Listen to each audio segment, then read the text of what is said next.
معروف واقعہ ہے، میں تفصیل میں نہیں جا رہا، کہ کمیل ابن زیاد نخعی نے مولا کے ساتھ مسجد کوفہ سے نکلے، تلاوت کی آواز سنی ایک گھر سے، اور دل ہی دل میں کمیل نے داد دی کہ کیا کمال کی تلاوت ہے، کیا بہترین تلاوت ہے۔ تو جیسے ہی کمیل نے دل میں داد دی، ظاہر قاری قرآن تھا، تلاوت کر رہا تھا سورہ زمر کی، امن ہوا قانت آناء اللیل، ادھر کمیل نے دل میں کہا، نہ ہاتھ اٹھایا نہ زبان سے کچھ کہا، دل میں کہا کہ بڑی اچھی تلاوت ہے، بڑی پرسوز تلاوت ہے۔ اور کمیل خود بہت بڑے قاری قرآن تھے۔ جیسے ہی کمیل نے داد دی، میرے مولانا نے کہا خبردار کمیل سے داد مت دو، امام دلوں کا حال جاننے والا ہے۔ کمیل نے ہاتھ نہیں اٹھایا تھا، کمیل نے زبان سے کچھ نہیں کہا خبردار کمیل سے داد، سمجھیے عصر ظہور کے معاشرے کو، وہاں امام سے سوال نہیں کرنا ہے۔ کمیل اسی عصر ظہور کا بندہ لگ رہا ہے اس روایت کے اندر۔ میں اور آپ شاید ہوتے، جو ہمارا مزاج آج کل بنا ہوا ہے، تو فوراً سے کہتے ہیں مولا یہ تو قرآن کی تلاوت کر رہا ہے، مولا یہ تو مسجد کوفہ کے برابر میں بیٹھا ہوا ہے، قرآن کی تلاوت کر رہا ہے، مولا آپ قرآن کی تلاوت پہ داد دینے سے منع کر رہے ہیں، مولا اس میں غلط کیا ہے؟ 10 سوالات اپنی گستاخی اور بے ادبی کی وجہ سے کر بیٹھتے۔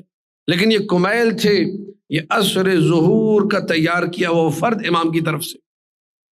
313 میں ایسے ہوں گے کمیل جیسے۔ کمیل نے پلٹ کے سوال نہیں کیا مولا داد کیوں نہ دوں، وقت گزر گیا۔ کمیل جانتے ہیں جس نے منع کیا ہے تو کوئی نہ کوئی وجہ ہوگی، وہ بنا وجہ کے منع نہیں کر سکتا۔ جنگ نہروان آئی، اب اس رات تلاوت ہو رہی تھی امن ہوا قانتون آناء اللیل والنہار، سورہ زمر کی آیت نمبر 9 ہے ظاہر۔ جنگ نہروان ہوئی، مولانا نے کہا اس جنگ میں ہمارے 9 افراد شہید ہوں گے، خوارج کے 9 بچ کے بھاگیں گے۔ ویسا ہی ہوا۔ جب جنگ ختم ہو گئی، مولانا نے کمیل کو لیا، تعبیر یہ ہے روایت کی ذوالفقار نیام سے باہر تھی اور ذوالفقار سے خون ٹپک رہا تھا، جو خوارج کا خون بہایا تھا۔ کمیل کو کمیل میرے ساتھ چلو، لے کر آئے ایک کٹا ہوا سر، اس پہ سلام اللہ علیہ یا امیر، اے امیر آپ پر ہم سب کا کروڑوں سلام۔ امیر نے اپنی تلوار کو سر پہ رکھا اور قرآن پڑھنا شروع کیا، امن ہوا قانت آناء اللیل، یعنی کمیل یہ وہی سر ہے جو اس رات تلاوت سے قرآن کر رہا تھا، علی کی تلوار سے کٹ کے گرا ہے۔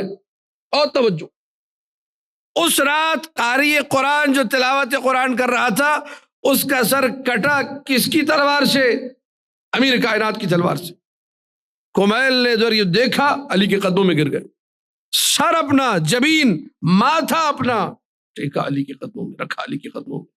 اور جب اٹھ رہے تھے، توجہ، یہ عصر ظہور، توجہ، کہنے لگے استغفر اللہ ربی واتوب الیہ۔ کمیل نے اٹھتے ہوئے کیا کہا؟ استغفر اللہ ربی۔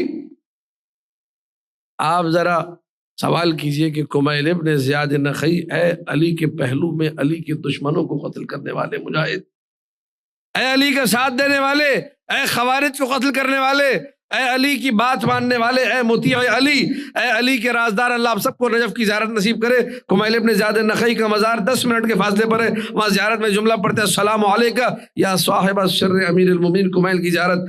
اے کمیل جو علی کا رازدار ہے اس پر سلام، جو علی کا رازدار ہے، جو مجاہد فی سبیل اللہ ہے، جو علی کے ساتھ کھڑا ہو کر علی کے دشمنوں کو قتل کرے، وہ اٹھتے ہوئے کہہ رہے ہیں استغفر اللہ۔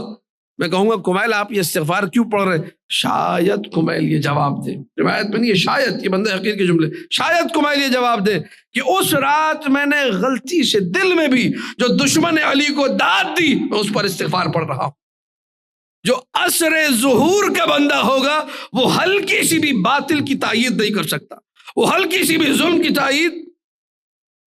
توجہ چاہ رہا ہوں، یہ ہے عصر ظہور کے معاشرے کے فرد کا اسٹیٹس۔